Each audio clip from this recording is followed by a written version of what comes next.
स्वागत है आपका फिर से नई वीडियो में। तो दोस्तों इस वीडियो में हम बात करने वाले हैं सिल्वर के बारे में। जी हाँ, जिस तरह से हमने पास्ट में एनालिसिस की थी गोल्ड की, कॉपर की, उसी तरह से हम इसको डिटेल में सिल्वर को समझने वाले हैं कि सिल्वर का प्राइस इतना तेजी से क्यों भाग रहा है। आगे बढ़ने से पहले दोस्तों वीडियो को जरूर चैनल को जरूर सब्सक्राइब कर लीजिए, वीडियो को लाइक करते रहिए, शेयर करते रहिए। इसी तरह की एजुकेशन पाने के लिए चैनल को सब्सक्राइब कर लीजिए। ये दोस्तों अब स्टार्ट करते हैं। पहले थोड़ी सी एक झलक जो है वो गोल्ड के बारे में बात करें। क्या होता है ना, पास्ट में आपने देखा कि गोल्ड में से तूफान जैसी एक रैली आने लगी। इतनी तेजी से गोल्ड ऊपर की तरफ बढ़ा कि तकरीबन अब सिल्वर जो है वो गरीबों का मसीहा बन चुका है। तो इस हिसाब से अब थोड़ा सा गोल्ड को समझना जरूरी है, क्योंकि गोल्ड और सिल्वर का थोड़ा सा डायरेक्ट से कनेक्ट। क्या दोस्तों, तो क्या होता है 2024-25 में ट्रंप ने यूएस के प्रेसिडेंट बनते हैं और वहां की कमाल संभालते हैं। तो कमान संभालते साथ ही ये स्टार्ट कर देते हैं अपना, ये ट्रम्प अंकल क्या करना चाहते हैं एग्जैक्टली तो वर्ल्ड में कोई नहीं समझ पा रहा है। तो इन्होंने टैरिफ वॉर स्टार्ट कर दी। अब टैरिफ वॉर स्टार्ट करते हुए सभी कंट्रीज पे कुछ ना कुछ टैरिफ लगाना स्टार्ट कर दिए। फिर उसके बाद से इन्होंने चाइना पे 100% टैरिफ इम्पोज किया, फिर चाइना ने जो है यूएसए पे 150% का टैरिफ इम्पोज कर दिया। तो एक ट्रेड वॉर चाइना यूएस के बीच में स्टार्ट हो गई। फिर इन्होंने इंडिया को भी नहीं छोड़ा, 25% का टैरिफ लगाया और रशिया से ऑयल इंपोर्ट करने की वजह से 25% की एडिशनल पेनल्टी बनाने लगी। इस तरह की टेंशन जो है वो ग्लोबल सेंट्रल बैंक्स ने देखी। टेंशन के जरिए उन्होंने क्या किया कि डॉलर पे वो अपनी डिपेंडेंसी जो है वो कम करना चाहते। तो क्या होता था पहले दोस्तों कि आप किसी भी कंट्रीज में ट्रेड करते हैं, कुछ लेना देना होता है ना, आप उसमें जो है वो आपको डॉलर को परचेस करना होता है और डॉलर में पेमेंट करनी होती है। इस वजह से जो है उन्होंने अपना रिजर्व जो है वो डॉलर में कम करने की कोशिश की। और कम कर रहे हैं तो कुछ ना कुछ तो उन्हें बाय करना पड़ेगा, कुछ ना कुछ तो रिजर्व करना होगा इमरजेंसी के लिए। तो उन्होंने क्या किया, गोल्ड को में लगातार बाइंग स्टार्ट कर दी। अब उनके पीछे पीछे सारी कंट्रीज ने शुरू कर दी। डॉलर की डिपेंडेंसी को कम करने के लिए उन्होंने गोल्ड को लगातार परचेस कर दिया। तो ये सब कुछ हुआ है वो टैरिफ वॉर की वजह से। जो ट्रम्प हमारे चीचा है, उन्होंने स्टार्ट कर दिया ये टैरिफ वॉर का खेल। उसकी वजह से लगातार क्या हो गया कि गोल्ड में भयंकर बाइंग आ गई, और बाइंग इस तरह कदर आई है कि थोड़ा माइनिंग में भी डिस्ट्रप्शन हुआ था गोल्ड में। जियो पॉलिटिकल टेंशन हुए, फिर टैरिफ में अनसर्टेनिटी थी। फिर उसके बाद से सेंट्रल बैंक ने भी जो है बाइंग स्टार्ट कर दी। बाइंग स्टार्ट करने की वजह से क्या हुआ, लगातार जो है वो गोल्ड बढ़ना शुरू कर दिया। दोस्तों क्या होता है ना, गोल्ड और सिल्वर जो है वो लगातार साथ में बढ़ते हैं। लेकिन इस रैली में आपने देखा होगा कि जो गोल्ड है वो ऑटोमेटिक खुद ही भागता हुआ चला गया, उसी में अचानक से बाइंग आई, जिसका रीजन अभी हमने जस्ट चेक किया। रिजर्व रिजर्व कर रही थी कुछ कंट्रीज जो है वो गोल्ड लगातार बाइंग कर करके डॉलर की डिपेंडेंसी कम करने की। तो डिपेंडेंसी कम करने की वजह से क्या हो गया, गोल्ड का प्राइस सडनली शूट अप हो गया। लेकिन जो सिल्वर को बुरा लग गया, भाई गोल्ड इतना भाग रहा है तो मैं क्यों नहीं भाग रहा हूँ। तो उसको इतना ज्यादा बुरा लग गया कि दोस्तों कि उसने जो है ना वो गोल्ड के रेट को भी पीछे छोड़ दिया। आप देख सकेंगे कि गोल्ड ने 149% का रिटर्न दिया है, लेकिन सिल्वर जो है 172% के आसपास में ऑलरेडी जो इसकी रैली स्टार्ट हो गई है। और आज जब मैं वीडियो रिकॉर्ड कर रहा हूँ तो आप देखेंगे कि सिल्वर का जो रेट चल रहा है वो 3,50,000 3,60,000 के आसपास में चल रहा है। इस वीडियो में दोस्तों यही एनालाइज करने वाले हैं कि एग्जैक्टली ऐसी क्या क्या खबर आ गई, क्या रूमर फैल गई, या कुछ रियल में कुछ टेंशन हो गई जो सिल्वर भी अचानक से भागने लगा। एक्चुअली दोनों साथ साथ में भागते हैं, लेकिन इस टाइम पे क्या हुआ, गोल्ड ने सिल्वर को पीछे छोड़ दिया। तो सिल्वर की रैली जब स्टार्ट हुई ना तो सिल्वर ने गोल्ड को भी पीछे छोड़ दिया। परेशानी शुरू होती है दोस्तों पिछले साल दिवाली से। पिछले साल दिवाली में क्या होता है कि अब गोल्ड का प्राइस इतना ज्यादा बढ़ गया है, तो सिल्वर जो है वो गरीबों का मसीहा बन गया। गरीबों का मसीहा बनने की वजह से अब हमारे यहाँ का रीति रिवाज है इंडिया का कि हम यहाँ पे जो हैवी इन्वेस्टमेंट करते हैं कमोडिटी में दिवाली के सीजन में, जब भी दिवाली से पहले या दिवाली के बाद में आसपास में हम हैवी इन्वेस्टमेंट करना जो है वो स्टार्ट करते हैं किसी भी कमोडिटीज में। तो ऑलरेडी हमने गोल्ड को इतना हाई मोमेंटम पे पहुंचा दिया था, तो लास्ट ईयर जो है वो सिल्वर ही बचा हमारे हाथ में, जो गरीबों का मसीहा बन के जिसमें हम इन्वेस्टमेंट कर सकते हैं। तो फिजिकल बाइंग स्टार्ट हुई पहले, लेकिन फिर इन्वेस्टर माइंडसेट है ना, जिन्होंने गोल्ड की रैली मिस कर दी थी या जिन्होंने सोचा कि कमोडिटी में सब भाग गए, सिल्वर रुका है। तो क्या होता है दोस्तों, सिल्वर में भी बाइंग करना स्टार्ट कर दिया इन्वेस्टमेंट के। कोई फिजिकल बाय करने लगा, कोई ईटीएफ के थ्रू बाय करने लगा। ईटीएफ में जब आप बाय करते हैं दोस्तों, ऐसा नहीं है कि सिर्फ नंबर का खेल, ऐसा नहीं होता। जब आप ईटीएफ बाय कर रहे हैं सिल्वर का, उस कंपनी को सिल्वर का फिजिकल स्टॉक भी परचेस करना होता है। की वजह से फिर सिल्वर ने भी अपनी रैली स्टार्ट की, और रैली स्टार्ट करते करते हालात इतने बुरे हो गए कि लगातार जो है सिल्वर में प्राइस में 70,000, 80,000, 1 लाख, 1.5 लाख, 2 लाख, इस तरह से 3.5 लाख के आसपास में आज जब मैं वीडियो रिकॉर्ड कर रहा हूँ तब तकरीबन कीमत चल रही है। और फिर उसके बाद एक छोटा सा रीजन ये भी रहा कि स्टॉक मार्केट भी क्रैश हो रहा था या करेक्शन में जा रहा था, तो उसमें से पैसा निकाल के लोग कमोडिटी में इन्वेस्ट करना चाहते हैं तो सिल्वर पीछे था, तो इसकी वजह से स्टार्ट की, क्योंकि हिस्ट्री है ना, गोल्ड और सिल्वर जो है हमेशा साथ में रन करते हैं। अगर अभी गोल्ड ने रन किया है तो जाहिर सी बात है अब सिल्वर का टाइम आने वाला है। तो यही सोच के दो दोस्त लोगों ने स्टार्ट करना शुरू कर दिया। स्टार्ट किया तो उसकी वजह से ये सडन सडन रैली आई है। उसका जियोपॉलिटिकल कुछ तो भी रीजन होगा दोस्तों। ऐसा तो नहीं है कि सिर्फ रिटेलर की वजह से ही, बाय करने की वजह से प्राइस में इतना सारा मूवमेंट आ गया। नहीं दोस्तों, इसके बारे में भी हम आगे वीडियो में बात करने वाले हैं। एक नजर इस पे देख लेते हैं दोस्तों। देख लीजिए, जनवरी 2025 से दिसंबर 2025 तक सिल्वर ने 133% की जो है वो रैली ऑलरेडी कर चुकी है। आज जब मैं वीडियो रिकॉर्ड कर रहा हूँ, नए साल में सिर्फ 20 से 25 दिनों में 35% के आसपास में जो ये रैली हो चुकी है। ठीक है दोस्तों, तो आगे बढ़ने से पहले चैनल को जरूर सब्सक्राइब कर लीजिए। अब डिटेल में इसका एनालाइज करते हैं। इन सब चीजों से तीन मेन रीजन निकल के आते हैं जो हम सबके ऑप्शन है। चांदी बढ़ने का कारण क्या है जो इतना ज्यादा बढ़ गया है? फिर उसके बाद क्या ये रैली सस्टेनेबल है? मतलब ऐसा तो नहीं होगा ना हर बार की तरह रिटेल खरीदने जाए हाइस पे और जो सिल्वर का प्राइस क्रैश हो जाए और फिर से रिटेलर को लॉस हो जाए। और थोड़ा सा चांदी के या सिल्वर का इतिहास के बारे में भी बात करेंगे थोड़ी सी। तो मोटा मोटी आपको ये एक आइडिया मिल जाएगा उन लोगों को जो ऑलरेडी सिल्वर में बने हैं और सोच रहे हैं कि आप करें क्या, बेच दे या और बाय कर ले, या जिन्होंने सिल्वर की इस रैली को मिस कर दिया है उनको भी एक मोटा माटी इस वीडियो के एंड तक आइडिया मिल जाएगा कि क्या हम अभी हमें इन्वेस्टमेंट का सिल्वर में सही टाइम है या नहीं। क्या दोस्तों, इसीलिए चैनल को जरूर सब्सक्राइब कर लीजिए। अब आइए अब आगे बढ़ते हैं। पहले मैं आपको बता दूं कि इसमें इंडिया का डायरेक्ट क्या कनेक्शन है दोस्तों। इंडिया का डायरेक्ट क्या कनेक्शन है? यहाँ दोस्तों इंडिया का डायरेक्ट कनेक्शन ये है कि हम वर्ल्ड में सबसे बड़े कंज्यूमर हैं सिल्वर के। 80% तक का कंज्यूम हम कर लेते हैं सिल्वर, हमें इंपोर्ट करना होता है। अब इंपोर्ट हम कहाँ से करते हैं दोस्तों? जी हाँ, तो इंपोर्ट करते हैं हम लंदन से। उसमें बारे में बात करने से पहले मैं दोस्तों बता दूं आपको, लास्ट ईयर का डेटा अगर आप आपके स्क्रीन पर दिख रहा है, आप देखेंगे ना, 9.2 बिलियन यूएसडी का गोल्ड सिल्वर जो है हमने इंपोर्ट किया है। इंपोर्ट किया है वो किस वजह से किया है? क्योंकि सिल्वर की रैली है ना दोस्तों, अगर आप देखिए ना, एक्चुअल में दिवाली के बाद से स्टार्ट हुई है। अगर आप दिवाली में इसका प्राइस देखेंगे तकरीबन 1,07,000 रुपए के आसपास में 1 किलो का भाव चल रहा था। तो जो भी कुछ हुआ है ना इस 8-10 महीनों में ही हुआ है दोस्तों। तो किस वजह से हुआ है? क्योंकि सिल्वर में अचानक से डिमांड बढ़ी। अब सिल्वर हम लेते कहां से? हम लंदन से सिल्वर को इंपोर्ट करते हैं। सिल्वर में अचानक से डिमांड बढ़ी, तो जो लंदन सिल्वर की इन्वेंट्रीज है ना वो ऑल टाइम लो पे पहुंची। इसकी वजह से अब उन लोगों को भी अंदाजा नहीं लगा गोल्ड के बारे में, तो लगभग काफी सालों से गोल्ड बढ़ रहा था, तो अचानक से सबको पता है कि गोल्ड का रिजर्व रखना है, लोग खरीद रहे हैं, कंट्रीज खरीद रही हैं, लोग खरीद रहे हैं, छोटे मोटे इन्वेस्टर, बड़े इन्वेस्टर भी गोल्ड खरीद रहे हैं। लेकिन सिल्वर में इतनी धमाल अचानक से एकदम रैली आ गई, तो पता नहीं चल पाया लंदन में जो जिनसे हम इम्पोर्ट करते हैं कितनी ज्यादा डिमांड आ गई है। इसकी वजह से क्या हुआ दोस्तों, सप्लाई और डिमांड में प्रॉब्लम आ गई थोड़ा सा। उसकी वजह से सिल्वर का प्राइस जो है शूट अप हो गया। अब इंडिया सबसे बड़ा कंज्यूमर है, इंपोर्टर है, तो इंडिया में क्या हुआ दोस्तों, अचानक से ईटीएफ में बाइंग हो गई। जैसे कि अभी हमने डिस्कस किया, ईटीएफ में बाई करने का मतलब ये नहीं होता कि सिर्फ नंबर्स में बाइंग हुई है। एक्चुअल में जिस कंपनी का भी आप ईटीएफ खरीद रहे हैं उस कंपनी को फिजिकल भी बाय करना होगा। तो इतना ज्यादा इन्फ्लो हो गया कि ये इन्फ्लो 2 ट्रिलियन के आसपास में पहुंच गए। 4 से 5 ट्रिलियन की हमारी जीडीपी है दोस्तों, लेकिन देखिए 2 ट्रिलियन का इनफ्लो आ गया एकदम एकदम अचानक से सिल्वर और गोल्ड। इसकी वजह से जो डिमांड सप्लाई है वो हिल गई, इंटरप्ट हो गई, डिस्टर्ब हो गई। इसकी वजह से ये प्राइस में सिल्वर की प्राइस में हो गई। ये रहा एक रीजन। अब आगे बढ़ते हैं दोस्तों और दूसरे और मेजर रीजन के बारे में बात करते हैं। इतनी ज्यादा इंडिया में डिमांड कैसे बढ़ गई? गरीबों का मसीहा है वो हमने अभी गरीबों का मसीहा है वो अभी हमने समझ लिया। गरीबों का मसीहा वो अभी हमने समझ लिया कि हाँ चलो गोल्ड जो है वो बहुत तेजी से भागने लगा। इसके लिए लोअर मिडिल क्लास के पास कोई ऑप्शन नहीं बचा सिल्वर के बारे में। फिर उन लोगों ने बाइंग शुरू कर दी, तो छोटे मोटे इन्वेस्टर ने ईटीएफ्स में इन्वेस्टमेंट शुरू कर दिया।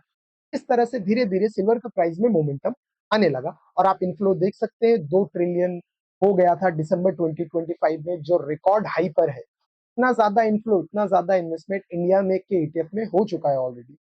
यहाँ पे एक बार इस बारे में भी बात कर लेते दोस्त। इससे पहले अगर आप देखेंगे ना, इस महीने में मैं एक चीज और आपको बताना चाहता हूँ। 2154 करोड़ का था, सिर्फ पिछले महीने में ये डबल होके 4700 करोड़ हो गया।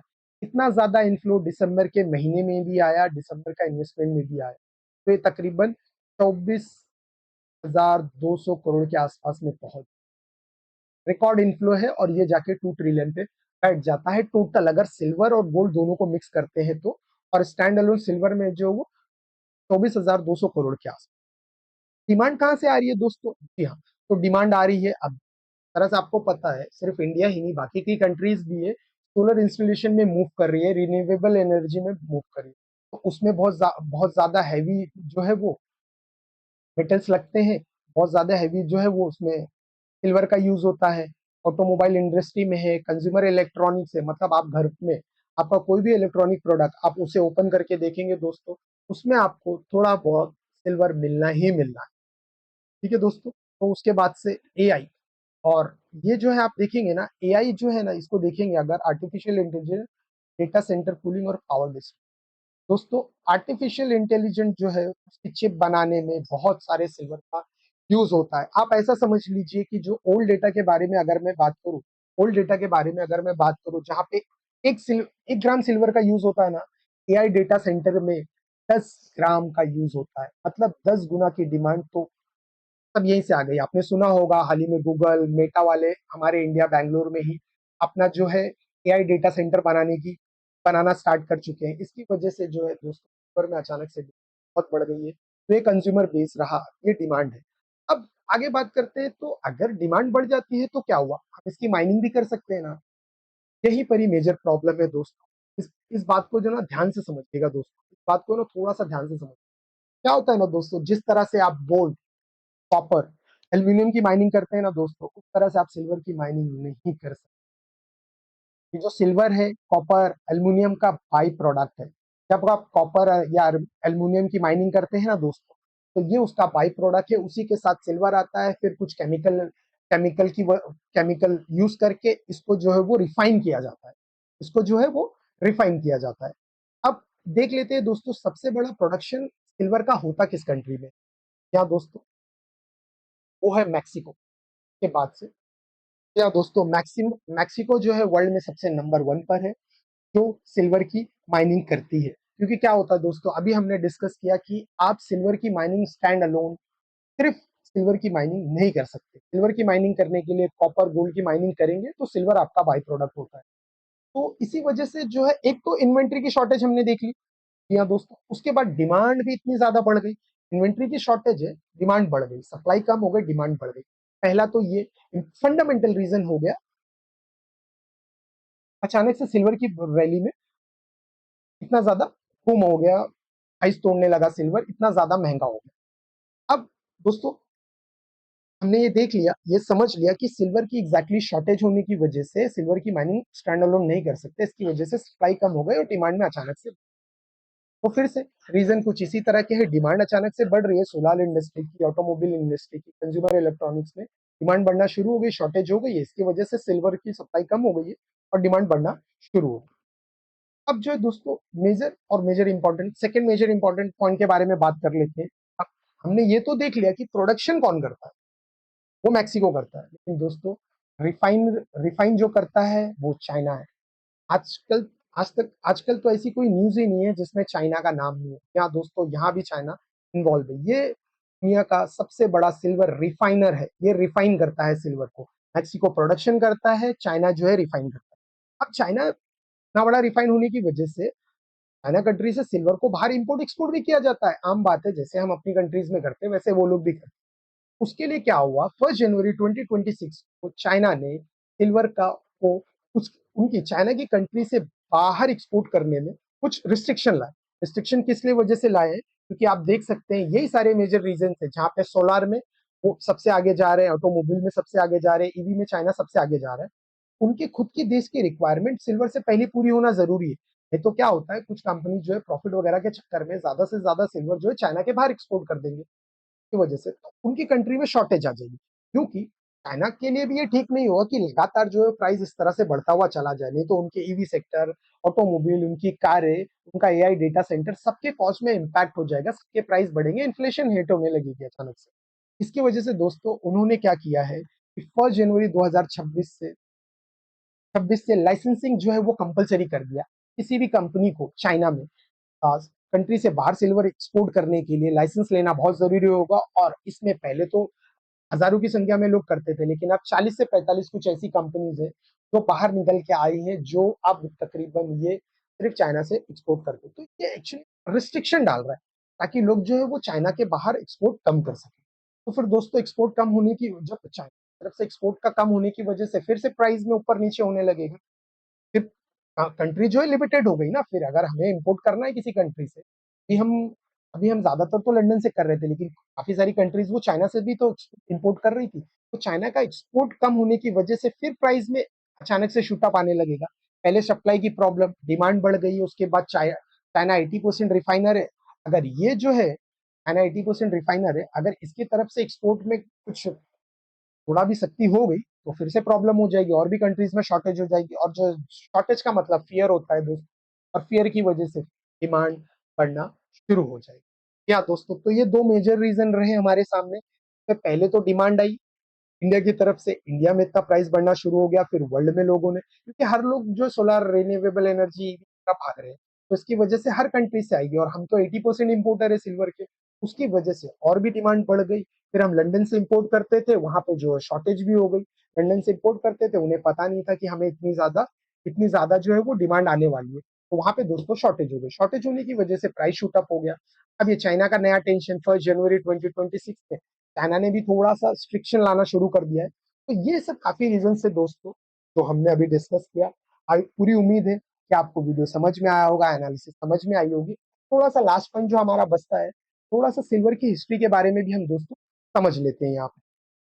क्या दोस्तों, ये आपके सामने सिल्वर का चार्ट मैंने ओपन किया है दोस्तों, और ये आप देखेंगे 1981 से 1982 के बीच में सिल्वर का प्राइस शॉर्ट अप हो गया था। उसके बाद में 70 से 80% का मूव आया था, और 90% तक फिर सिल्वर में क्रैश हो गया।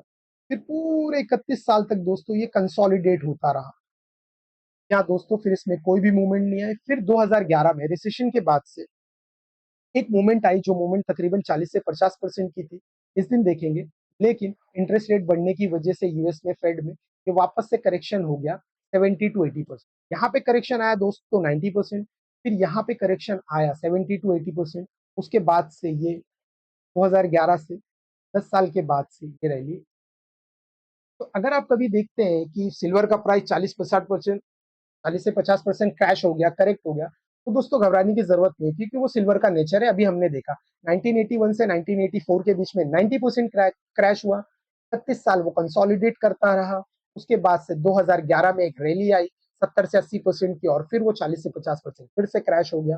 और अभी की रैली तकरीबन तकरीबन 250% के आसपास में 1,70,000 1,70,000 1,80,000 के आसपास में, सॉरी, एक 2 गुना से 3 गुना की तकरीबन ये प्राइस बढ़ चुकी है। प्राइस तकरीबन 3 से 3.5 लाख के आसपास में हो गया दोस्तों। अब इन तीन चीजों के पीछे का रीजन भी समझ लेते हैं। 1980 में ऐसा क्या हुआ था, 2011 में ऐसा क्या हुआ था कि क्रैश हो गया। तो 1980 का रीजन दोस्तों बहुत ही फेमस रहा है, जिसको हम सिल्वर थर्सडे के नाम से भी जानते हैं। अगर आप देखेंगे, सिल्वर थर्सडे के नाम से भी इसको हम जानते हैं।